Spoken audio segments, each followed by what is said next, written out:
little video on this Serengeti Motorsports mini bike. It's got the 97cc engine on it. Good little bike. I had the pull rope break on me, but other than the sticker fading and pull rope broke, it had sat in the garage a while. It's got the disc brake for the back. My son's just about perfect size for it to run that motor and stuff. Before future plans is to get one of them Predator engines and chop it and extend it out a little bit.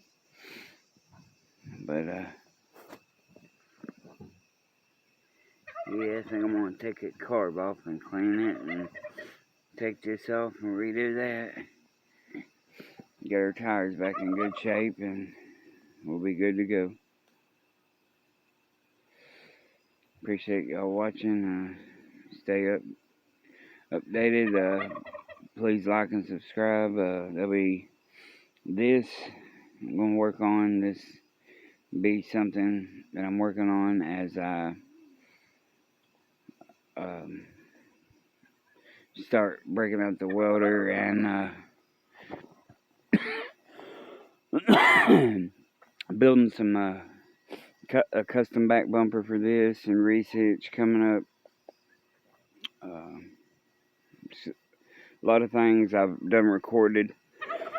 I just need to get everything uploaded. I've been having some trouble with phones lately, but yeah, this is the son's little mini bike. We'll see what we can do with it.